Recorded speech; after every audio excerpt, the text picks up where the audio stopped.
तो hello students, कैसे चल रही है आपकी पढ़ाई? बहुत बढ़िया तरीके से चल रही होगी। आज के लेक्चर में देखेंगे chapter 5 origin and evolution of life. इस चैप्टर का बेसिक लेक्चर। इसमें जो मैं पढ़ाऊंगा वो अगर आपने दिल से, जान से और पूरी शिद्दत से अगर पढ़ा तो आगे आने वाले समय में जब आप चैप्टर को डिटेल में पढ़ोगे तब आपको एकदम आसान भाषा में आप समझ जाओगे। इसलिए वीडियो बहुत इंपॉर्टेंट है, लास्ट तक देखो। एक 25-30 मिनट में पूरा कंसेप्ट आपको इजीली समझा दूंगा, ठीक है। साथ ही साथ आपको पता है कि ये चैप्टर में जो भी हम पढ़ा रहे हैं इसकी नोट्स आपको हम फ्री ऑफ कॉस्ट प्रोवाइड कर रहे हैं। कहां पे?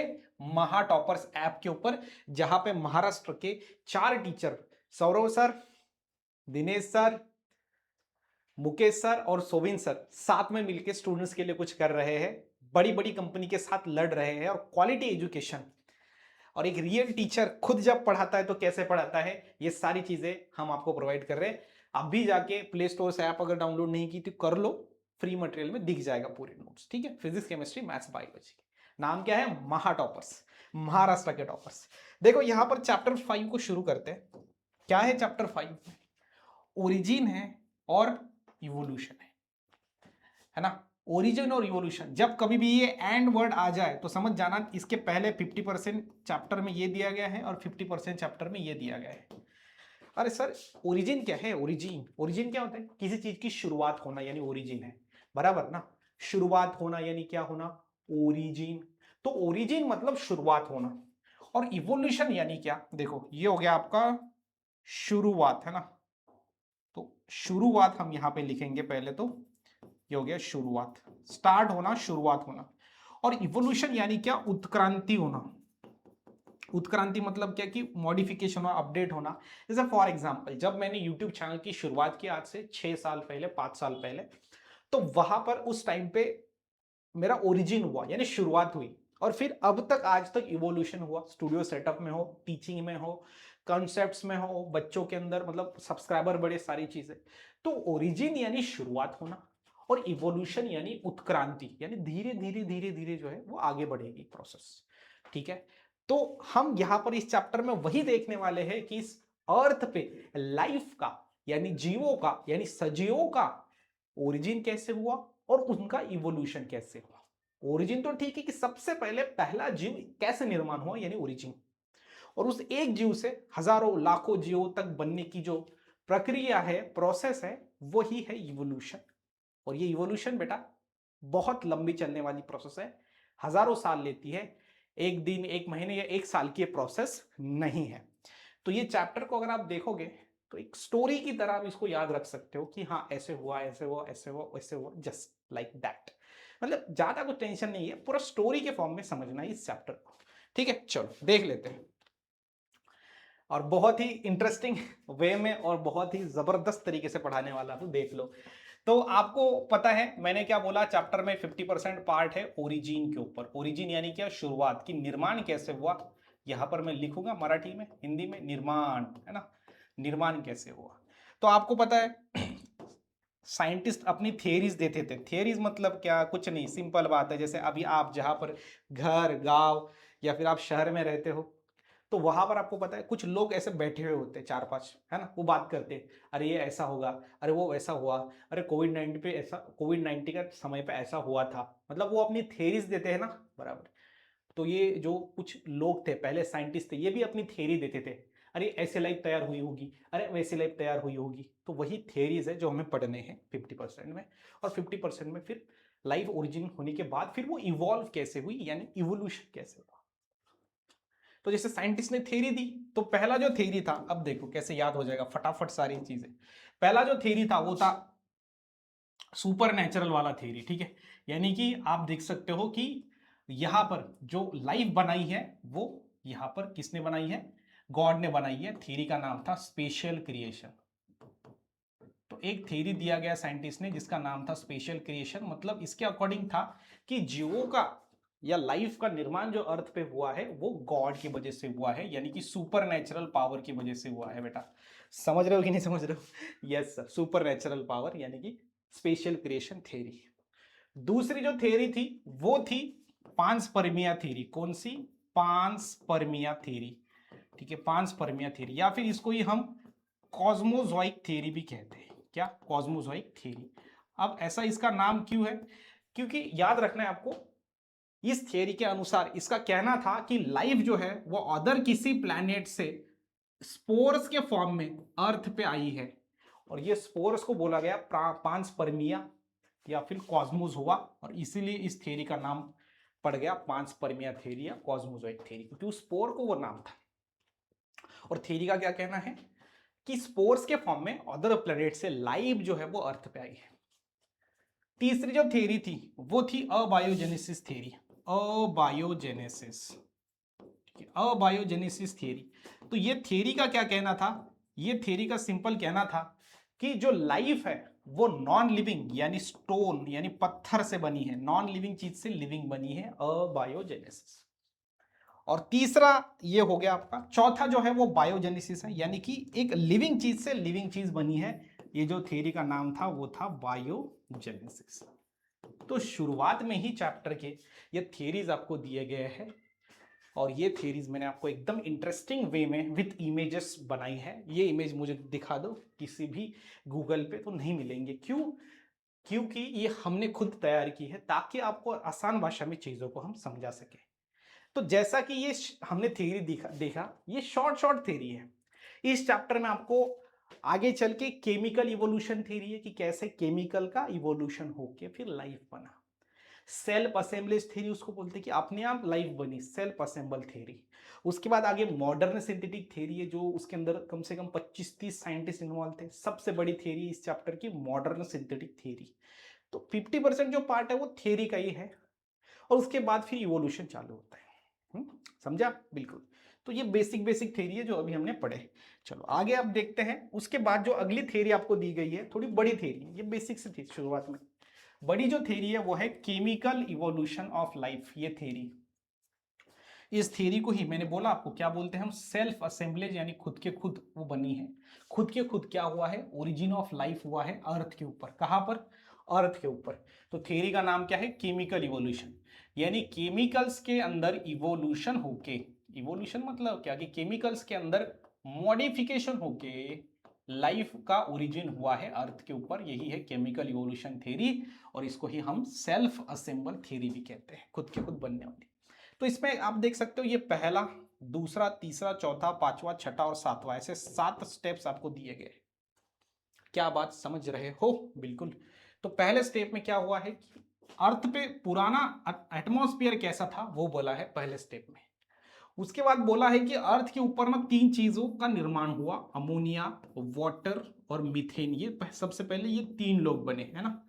आपके ग्रुप में होते हैं ना 3 दोस्त, 3 तिगाड़ा काम बिगाड़ा ऐसे बोलते हैं, लेकिन ऐसा नहीं बेटा। 3 चीजें बनी और 3 चीजों ने लाखों करोड़ों जीवों का निर्माण किया। क्या बात समझ में आ रही है। तो 3 तिगाड़ा काम बिगाड़ा नहीं होता है, 3 लोग 3 चीजें अच्छा काम भी कर सकती है। तो अमोनिया, वाटर और मीथेन बना। अब ये अमोनिया, वाटर, मीथेन आपस में कंबाइन हुए अपने आप, इसलिए इसको सेल्फ असेंबल बोलते हैं ना। हम थोड़ी गए मिक्स करने के लिए, अपने आप हुआ, हम थोड़ी थे वहां पे तब तब तो कुछ भी नहीं था। तो फिर बाद में वहां पे बना simple organic compound, simple organic molecule. जो सिंपल ऑर्गेनिक मॉलिक्यूल है आपस में रिएक्ट कर गए। जैसे फॉर एग्जांपल ये मेरी वॉच का बेल्ट है, तो छोटी छोटी चीजों से बना हुआ है, तो इसका अगर हम एक पार्ट निकाले तो वो हो गया सिंपल ऑर्गेनिक कंपाउंड। उस एक पार्ट को बार बार जोड़ेंगे तो कॉम्प्लेक्स ऑर्गेनिक कंपाउंड। समझ में आ रहा है। तो कॉम्प्लेक्स और सिंपल में सिर्फ नंबर का फर्क है, यूनिट में, इधर एक यूनिट है तो इधर मेनी यूनिट्स है। तो सिंपल आपस में जुड़ के फिर कॉम्प्लेक्स ऑर्गेनिक मॉलिक्यूल तैयार हो गए। उसके बाद फिर न्यूक्लिक एसिड तैयार हुआ, यानी कि डीएनए और आरएनए, है ना। सिंपल ऑर्गेनिक कंपाउंड की अगर हम बात करें तो अमाइनो एसिड आपका सिंपल आ जाएगा, अमाइनो एसिड सिंपल इसमें। और अमाइनो एसिड को फिर बाद में जोड़ेंगे तो उसका प्रोटीन, यानी कि वो कॉम्प्लेक्स ऑर्गेनिक कंपाउंड मॉलिक्यूल। उसके बाद डीएनए के बाद पहली बनी, फिर बाद में पहली सेल बनने के सबसे मतलब पहली सेल जो बनी उसके पहले वाली, उसको बोलते हैं प्रोटोबायंट्स या फिर प्रोसेल। मतलब क्या, पहले सेल से पहली वाली स्टेज, मतलब पहली जो सेल बनी उसके पहले जो बना है ना। यस सर, तो वो है आपका प्रोसेल, पहली सेल बनने से पहली वाली सेल। और फिर प्रो सेल से बाद में बन गई फर्स्ट सेल, यानी कि यहाँ पर क्या हुआ, पहली सेल बन गई। और पहली सेल यानी ओरिजिन ही, हम तो ओरिजिन ही देख रहे हैं ना। तो पहली सेल बनी, फिर बाद में एक सेल से दो सेल, यानी ये एनिमल बने, ऑर्गेनिज्म बने, ये बाद में चीजें देखने को आपको मिल सकती है। ठीक है, क्या बात समझ में आ रही है कि नहीं आ रही है? बिल्कुल आ रही है। तो ये हो गया आपका फर्स्ट सेल का फॉर्मेशन। राइट, डन है, समझ में आ गया बेटा? बिल्कुल सर। चलो अगला देखो, अगला जो एक्सपेरिमेंट है ना, मतलब दिया गया है आपको इस चैप्टर में, वो है यूरे मिलर एक्सपेरिमेंट। ठीक है, मतलब जो केमिकल इवोल्यूशन जो थ्योरी है, अब यूरे मिलर एक्सपेरिमेंट क्या है वो भी मैं बताता हूं। जस्ट इतना समझ लीजिए कि इसके पहले हमने जो अभी एक थ्योरी पढ़ा उसका नाम क्या है? Chemical evolution theory, chemical evolution of life, या फिर उसको सेल्फ असेंबलेज थ्योरी कहते हैं। इसने तो ये बताया, बट ये बताया ये आप मानने के लिए तैयार हो क्या? तब लोग बोलते अरे ये झूठ है, जैसे है ना चौराहे पे बात करते लोग, कोई बोलता है 2026 में दुनिया खत्म है, तो कुछ लोग मानने के लिए तैयार हो जाते हैं, जिनके लाइफ में बहुत ज्यादा मुश्किलें हो जाते हैं, सही है भाई खत्म ही होना चाहिए, लेकिन कुछ लोग नहीं मानते ना। तो यही बात यहाँ पे हुआ था। तो फिर यूरे और मिलर नाम के साइंटिस्ट ने क्या किया कि जो केमिकल इवोल्यूशन थ्योरी थी, इसके पहले वाली थ्योरी, उसका प्रैक्टिकल प्रूफ दिखाया कि चलो इसको प्रैक्टिकल करके दिखाते। तो प्रैक्टिकल अगर करना है तो क्या करना पड़ेगा? सबसे पहले तो प्रिमिटिव एटमॉस्फेयर बनाना पड़ेगा ना, जैसा वातावरण पहले था वैसा बनाना पड़ेगा, उसमें अमोनिया वाटर मीथेन डालना पड़ेगा। एग्जैक्टली वैसा ही किया, कुछ ऐसा इक्विपमेंट्स बोला, इसको बोलते हैं spark discharge apparatus। Spark discharge apparatus, ये ऐसा एक apparatus बनाया ग्लास का इस्तेमाल करके, सारी चीजों का इस्तेमाल करके लैब के अंदर वैसा इन्वायरमेंट बनाया, लाखों साल पुराना। ठीक है, तो देखो यहाँ पे वाटर को बॉईल किया, पहले बहुत टेम्परेचर था ना अर्थ पे, वैसे वाटर को बॉईल किया, फिर यहाँ पे भाप बनी। तो भाप बनने के बाद आगे यहाँ पे देखो आप, अमोनिया ना, वाटर, मीथेन, तो ये उसमें चीजें डाल दी। उसके बाद इलेक्ट्रोड, इलेक्ट्रिसिटी का इस्तेमाल किसके लिए क्या होगा पता है? पहले बिजलियां कड़कती थी ना, तो अभी तो हम नहीं कर सकते, तो हम क्या कर सकते हैं, छोटे लेवल पे कर सकते हैं, तो हम इलेक्ट्रिसिटी का इस्तेमाल करके स्पार्क जनरेट करके बिजली का इफेक्ट दे सकते हैं। उसके बाद फिर बाद में धीरे धीरे अर्थ कूल डाउन हुई, तो फिर कंडेंसर इस्तेमाल किया उन्होंने, इधर से ठंडा वाटर डाला, इधर से गर्म वाटर हुआ, तो बीच में की जो गर्म हवा थी ठंडी हो गई, तो उससे वाटर ड्रॉपलेट बन गए। अब यहाँ पर जो बचा वो पूरा लिक्विड था, इधर वाटर ड्रॉपलेट बनने के बाद ये इधर जनरेट हुआ। सो अकॉर्डिंग टू थ्योरी, ये जो पहली थ्योरी थी इसके अकॉर्डिंग क्या कहना था केमिकल इवोल्यूशन का, कि simple organic compound, water, ammonia, methane को डाला उन्होंने, तो सिंपल ऑर्गेनिक कंपाउंड मिलने चाहिए थे, तब पता लगेगा कि ये सही थ्योरी है। फिर सिंपल को कंबाइन करेंगे तो कॉम्प्लेक्स, उसमें कुछ इंपॉर्टेंट चीज नहीं है, कॉम्प्लेक्स से फिर न्यूक्लिक, और ये ठीक है। तो सिंपल ऑर्गेनिक कंपाउंड मिलने चाहिए, मॉलिक्यूल मिलने चाहिए, और ये जो यू शेप के अंदर इधर से पूरा प्रोसेस होके जो मिला ना वाटर, इसमें जो देखा तो इनके अंदर ऑर्गेनिक कंपाउंड मिले, यानी कि ये थ्योरी क्या थी, सही थी। बस जो यूरे मिलर एक्सपेरिमेंट है ये आपका केमिकल इवोल्यूशन थ्योरी का प्रैक्टिकल है, बस। ठीक है, चलो अगला, अगला है आरएनए वर्ल्ड हाइपोथेसिस।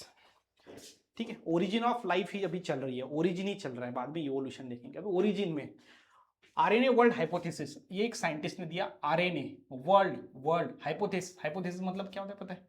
कि जैसे कोई इंसान बोल देता है 2026 में तो दुनिया खत्म है, मतलब वो अंदाज देता है अपना, हाइपोथेसिस देता है, अंदाज।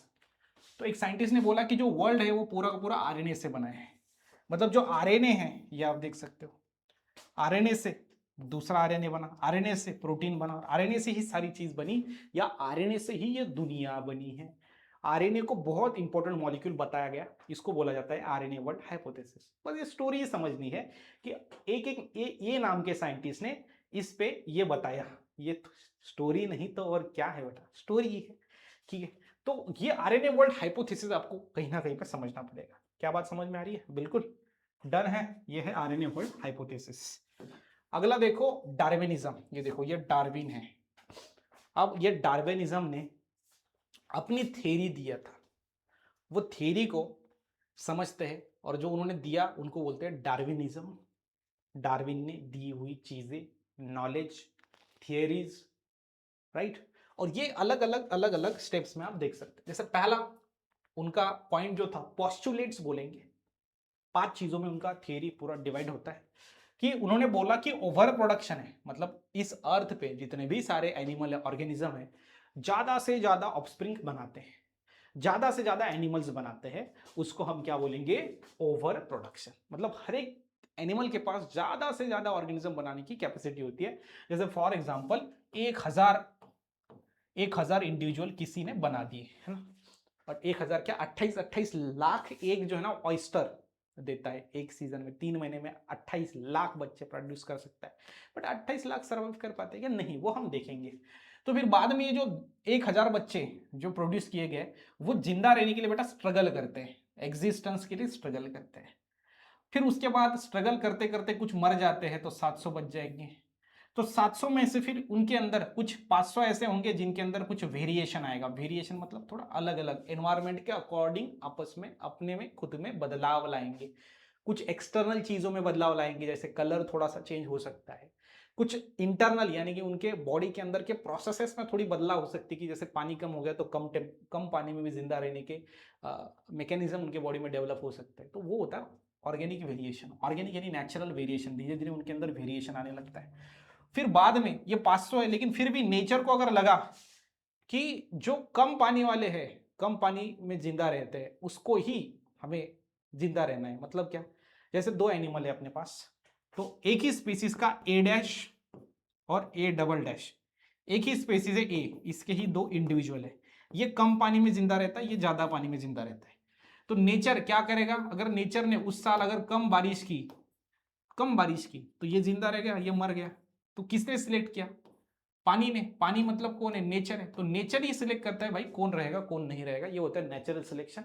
तो नेचर ने सिलेक्ट किया, कम बारिश हुई तो जिसमें से A1 बच गया और A2 को ज्यादा बारिश चाहिए थी, वो मर गए। तो फिर इससे और 200 ही रह गए हैं। और ये 200 में again origin of new species कैसे होगा कि पहले 1000 थे और कुछ ऐसा यहां से यहां तक हजारों साल लाखों साल के बाद जो है वो एक नई स्पीसीज वहां पर तैयार होती हुई आपको देखने को मिलेगी। उसे बोलते हैं स्पेशिएशन। यानी कि आज मैं हूं और मेरे बाद अगर 100 पीढ़ियां, एक पीढ़ी नहीं, एक पीढ़ी को 100 साल लगते जाने में, 100 पीढ़ियां, बरोबर। तो 100 पीढ़ियां, मेरा बच्चा होगा, फिर उसका बाद ऐसा ऐसे 100 इंडिविजुअल जब बनेंगे ना, तो 100 में और मेरे में कुछ चेंजेस आपको बॉडी में, हेल्थ में, हेयर्स में देखने को मिलेंगे। समझ में आ रहा है। तो ऐसे करके क्या होता है, एक नई स्पीसीज का निर्माण होता है। ये पॉस्टुलेट उन्होंने दिए थे, 5 पॉस्टुलेट जो आप समझ सकते हो, देख सकते हो बहुत ही आसान भाषा में। बस यही चीज आपको जब थ्योरी लेक्चर देखते हो डिटेल वाला, तो उसमें वो थोड़ा डिटेल में दी गई होती है, बस बाकी कुछ नहीं। ठीक, चलो अगला जो पार्ट है वो है म्यूटेशन थ्योरी। ठीक है, म्यूटेशन थ्योरी समझते हैं। म्यूटेशन थ्योरी मतलब क्या बताया, और म्यूटेशन यानी क्या, ये जो है वो सडन परमानेंट चेंज जो होता है। ठीक है, सडन परमानेंट चेंज जो होता है किसके अंदर, डीएनए में। डीएनए या जीन या क्रोमोसोम बोल सकते हैं, क्योंकि वो सारी चीजें एक ही तो है, जेनेटिक मटेरियल ही है। तो सडन परमानेंट चेंज जब डीएनए में आता है तो उसको बोलते हैं म्यूटेशन, है ना। और ये थ्योरी का कहना था कि म्यूटेशन हो के निर्माण हुआ है, इवोल्यूशन हुआ है। ठीक है, म्यूटेशन हो के, बट ऐसा नहीं है, बट ये थ्योरी का कहना था, इसलिए हम उसको पढ़ते हैं। ठीक है, क्योंकि उस टाइम के साइंटिस्ट को जो लगा वो उन्होंने बोला, हमारा काम उसको पढ़ना, अभी तो हमें पता है। ठीक है, बट बाद में याद रखना इसके ऊपर भी ऑब्जेक्शंस लिए साइंटिस्ट ने, वो हम डिटेल में पढ़ते हैं। बट इसको किसने दिया, हुगो डी वाराइस, कब दिया, 1901 के अंदर दिया।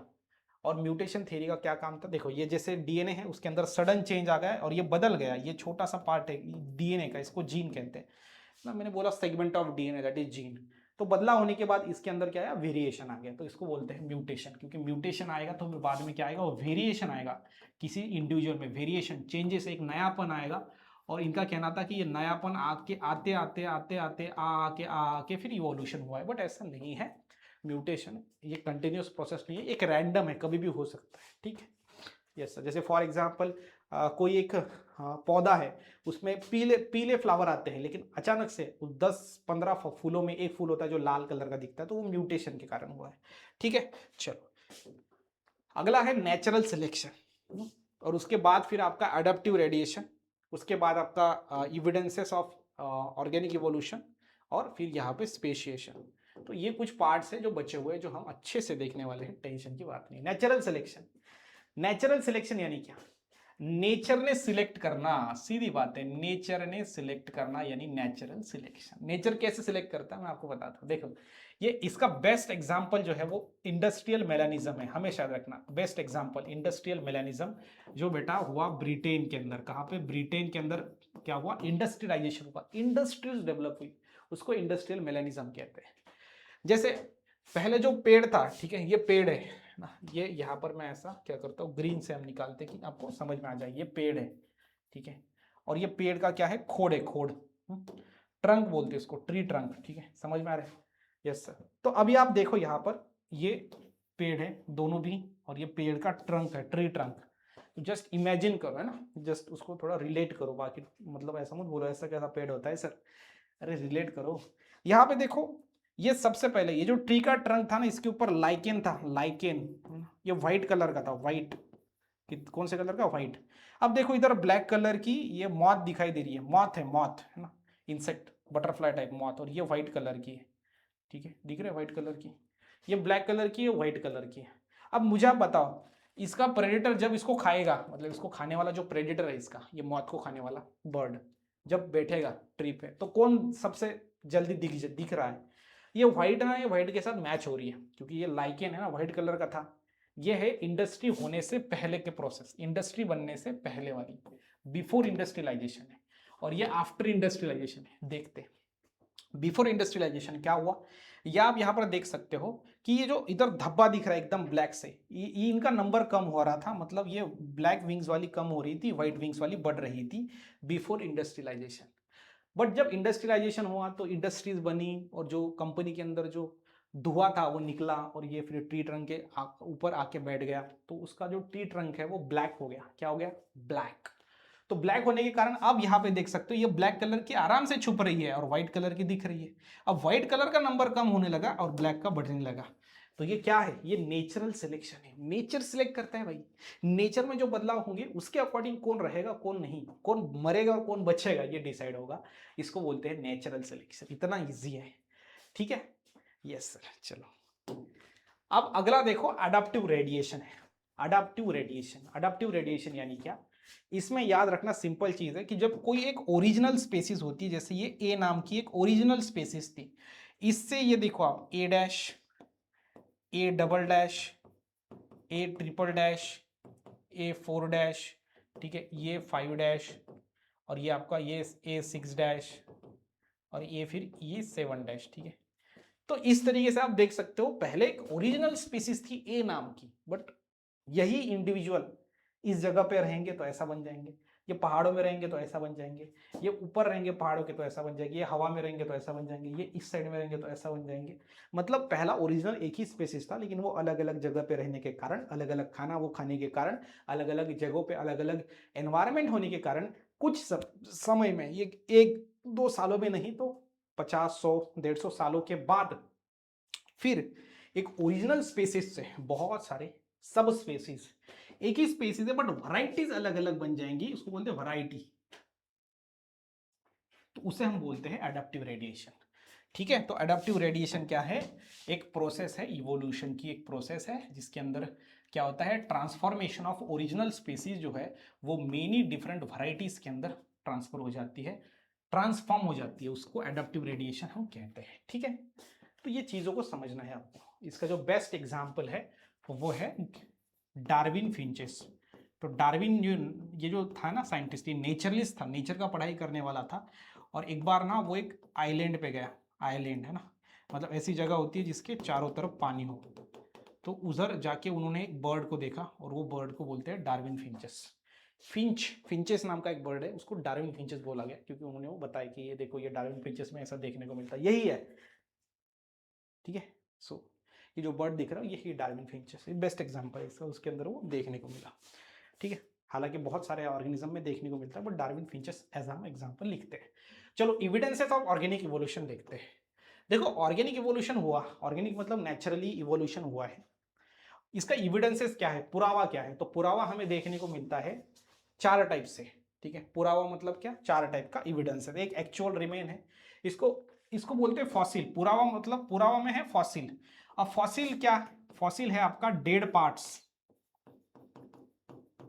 Of animal and plants. हमेशा याद रखना, जो प्लांट्स एंड एनिमल्स के डेड पार्ट्स हैं उससे हम कहते हैं फॉसिल। क्या बोलते हैं, fossil, dead parts of animals and plants, ठीक है। तो ये देखो, ये हमें क्या दिखाता है, जैसे फॉर एग्जांपल आज हमें, अगर हम जमीन को खोदेंगे और नीचे हमें कुछ एनिमल मिलेंगे, आप बोलोगे सर ये एनिमल नीचे क्यों मिल रहे हैं, क्योंकि ये लाखों साल पहले थे और उनके ऊपर सॉइल का लेयरिंग हो गया तो वो नीचे दब गया ना, तो जितना ज्यादा नीचे कोई एनिमल मिलेगा वो उतना पहले था, और जितना ऊपर मिलेगा वो उतना लेटेस्ट मरा हुआ है।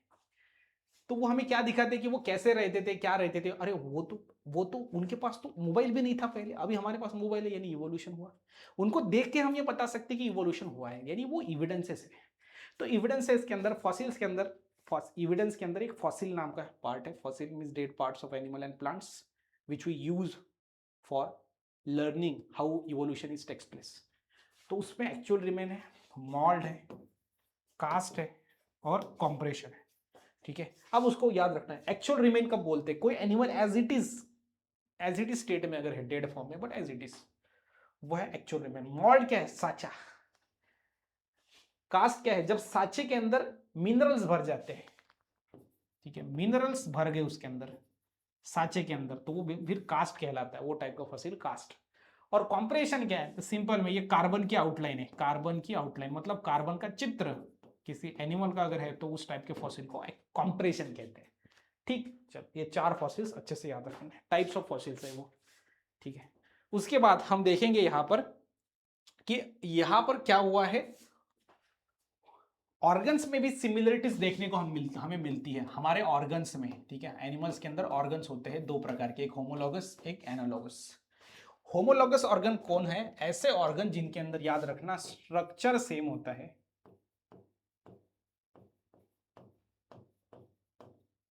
बट फंक्शन डिफरेंट होता है। समझ रहे हो कि नहीं? Structure same but function different, वो homologous organ. Structure same but function different. और एनालॉगस ऑर्गन उसके अपोजिट, स्ट्रक्चर डिफरेंट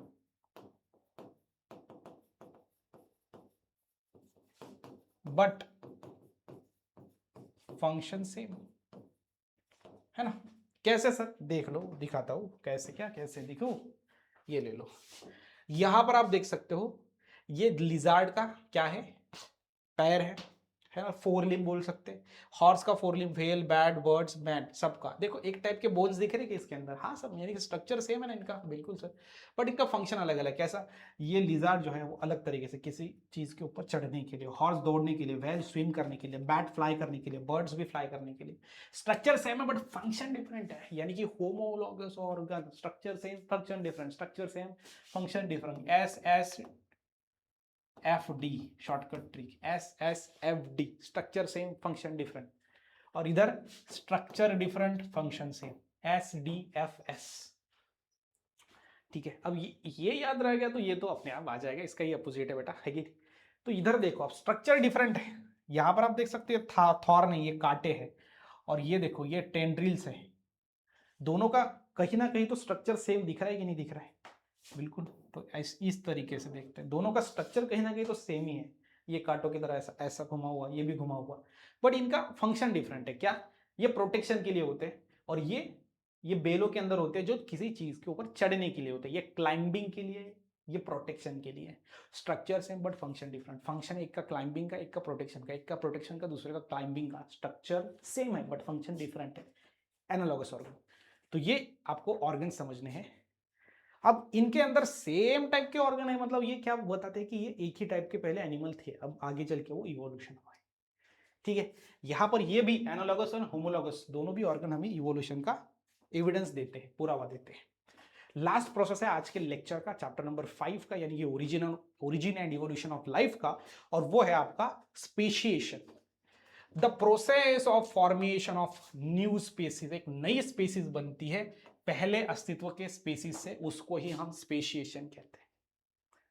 क्या बात समझ में आ रही है? जैसे फॉर एग्जांपल यहां पर 10 लोगों, 10 नहीं, 100 इंडिविजुअल रहते थे। कुछ समय के बाद बीच में से उनकी नदी चली गई। ठीक है, इधर इधर 50 इंडिविजुअल्स हैं और इधर 50 इंडिविजुअल्स है। ठीक है, एक एक 10 की टोली है, ऐसे समझ लो। ये 5 टोली, ये 5 टोली, 50-50 इधर। कुछ समय के बाद, कुछ लाखों साल नहीं, कुछ हजारों सालों के बाद यहाँ पर जो इंडिविजुअल रहेंगे वो थोड़ा सा अलग अलग दिखेंगे, अलग रहनीमान, अलग रहना सहना, और यहाँ पर जो दिखेंगे वो भी अलग अलग होंगे। मतलब पहले तो वो एक ही स्पेसिस थी ना, बट अब जाके वो बी और सी में डिवाइड हो चुकी है, यानी कि स्पेसीज का निर्माण हुआ है, यानी कि स्पेशिएशन हुआ है, जिसमें स्पेसीज फॉर्म होती है पहले अस्तित्व के लाइफ से। क्या बात याद रखनी है, समझ में आ रही है? बिल्कुल सर। तो इस तरीके से हमने चैप्टर 5 के अंदर बेसिक चीजें देखी है। आई होप आपको समझ में आया होगा, पूरी शिद्दत से जी जान लगा के मैंने पढ़ाया है। बाकी इसके नोट्स आपको महा टॉपर्स ऐप के ऊपर फ्री मटेरियल में देखने को मिल जाएंगे, तो वहां पे जाइए और उसका फायदा लीजिए।